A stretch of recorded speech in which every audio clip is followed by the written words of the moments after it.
السلام عليكم ورحمة الله وبركاته. أشما أركفون وردفتو تفوزيتو بي أكم نجا جرتني أنا قالت ربي الحمد لله بكون جرتني بإذن الرحمن ربي كريم أجرات سنجرا بس فيديو قبل جرا فيديو سواء شامر بي أورماتي في دير بي أورماتي مودن بوليتين تي ناف خنتي buleettiitii mudannoo ajaa'ibaa qabdi waan hedduu onni nama booressaati.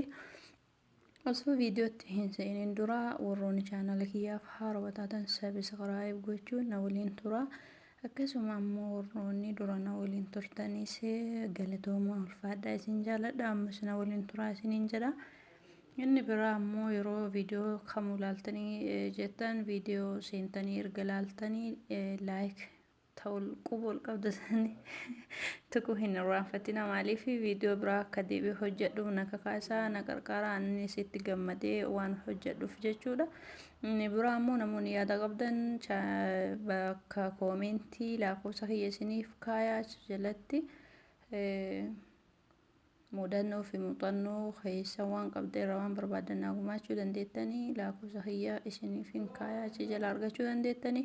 Inni biraa ammoo yaada oo qabaatan koomentii jala barreessuu hin irraanfatina. Inni biraa ammoo hiriyoonni kiyya obboleeyyan kiyya kan gara waataapiitiin dhuftanii akkasuma gara iimootiin dhuftanii obboleettii teenya waan baay'ee nu barsiisaa jirta galatoomii itti fuufee addaan hin kutin jettaniif inshaallah jecha keessaniin fudhaa anis ittiin fuufaa isinis na waliin turaa hanga dhumaa isiniin jedha hedduu isin jaaladha. Amma haasaas isin dheeresse gara yaada dhufeetti hoggude obboleettii tiyya nama wal qaasitee wal janaajante jechuudha. Erga janaajanii si fuudhaan jedheeni hayyee jettee isinis heeruma waan barbaadduu fi walii galan. Erga walii galanii heeruma kanarratti isaan lachuu maatitti ergadhu jetteen osoo isa biraan dhaqin jechuudha. Karama halaalaan karama halaaliin jechuudha. Karama seeraatiin wal fuunadhanii waadaa walii seenan. Obboleettiin tiyyatuun jaartii biraa qabdaa jettee gaafatte hin qabu jedhee waakkate. Tolee kakadhu jetteen hin kakatee booda maatitti ergadhu hayyee jettee kakachiistee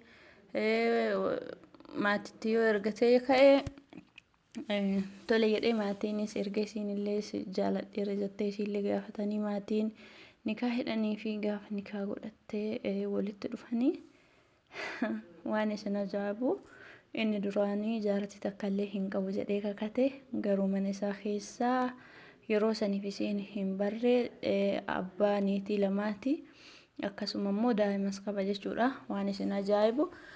Obboleettii tiyyatana mana namaati buusee manuma namaati akka waan qorfaa fi kireeffateetti hiriyoota isaatii walii galee akkasumatti waliin jiraataa ture hanga baatii 5 waliin jiraata osoo waan takka ittiin beekin jechuudha. Inni yeroo kanatti sim kaardii 3-4 fayyadamaa shamarra hedduu janaajanaa xiqqishuu wanti irratti walii hin galle hoo jiraate shiishaa dhugaa shiishaa maadhuddaa shiishaa kana dhiisettee kadhattiini. Ni dhiisa dhaatumaan sossobaanii sheelaa waliin jiraata hedduu amalaan qabee tureeni isinis nama gaariidha jettee itti gammaddee osoo waliin jiraattu baatii 5 booda jiini ramadaanaa dhufe. Ramadaana hiikaa irratti haati manaa isaa guddoo haati daa'imaa ni beetti dhageettee jirti. Erga dhageettee yaa obboleessa yaa abbaa manaa kiyyaa erga dhageettee isiin jechuudha. Yaa abbaa manaa kiyyaa haadha manaa teetii halaala teetii mana arabaatitti sooma hiisisini yaami jetteen. Mucayyoonii fi inni walii galanii isiin manuma arabaatti sooma hiikuu barbaadde garuu innillee akka achi hiittu barbaade.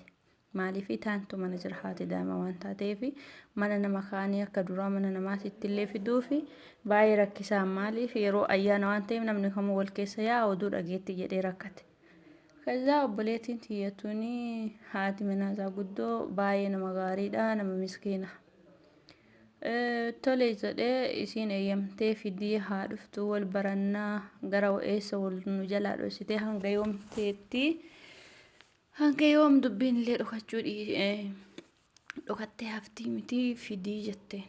Tole jedhee walii galanii bilbilee yaame. Tuun illee hogguu dhuftu haadha daa'imaa manatti argite. Waan nama hadheessaa waan nama jibbisiisaa wallahi yeroo tokko silaa bultiin biyya ormaa tun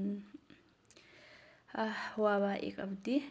Maal godhanii manni gogaan ijaaran yoo bineensa arge diigama jedhanii. Akkuma sanii obboleeyyan kiyya dhugaan ammoo turteellee turtuu gaafa soba injifattu hin dhabamu. Obboleettiin tiyyatuun intala manatti argite intalli ollaadha seetee cadhiftee booda haguma teetti teette ta'anii wal dubbisanii walii waa dhuganii nyaatanii ka'anii wal baradhaa. Ati jaartii tiyya guddoo ati jaartii tiyya xiqqoo jedheen. Ishee xiqqootiin guddoon ammoo akka inni isii fuudheeruun beetti bifa kamii nama akkamiitiin hin beektu malee jechuudha. Wal arganii hin jiran malee dhageettee jirti.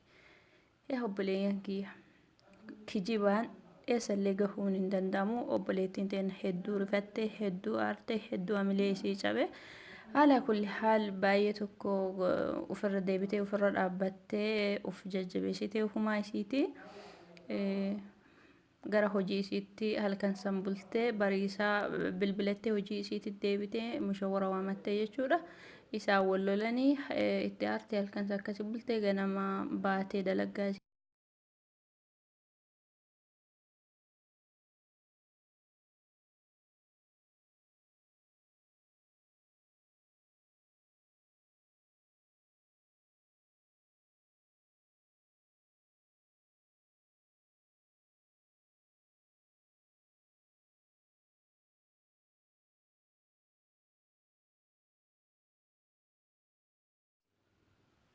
Erga dalagaa isii deemtee isiin lammata mana isaatitti hin deebine mallaqa baatii 5 daladde 2,200 wayiin dalagamaa. Mallaqni warra barraa kun yeroo isiin akkasiin daladdi qarshii agarsiisanii nyaatee mungkin birrii Itoophiyaa 100 niin taati.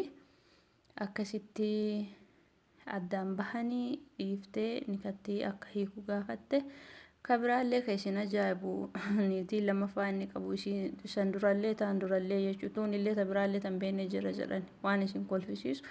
Isii biraa daa'ima tarraa qabu biyya dhiisee biraa bahee achi ka'ee Dubaay ergate asuma taa'ee jechuudha. Sun achitti Dubaay hin daladdiif asi fuudhee tabiraa haadha daa'imaati isii sadaffaa tanallee fuudhee garuu yegguu kakatu quraana rabbiitiin kakata kaaba rabbiitiin kakata.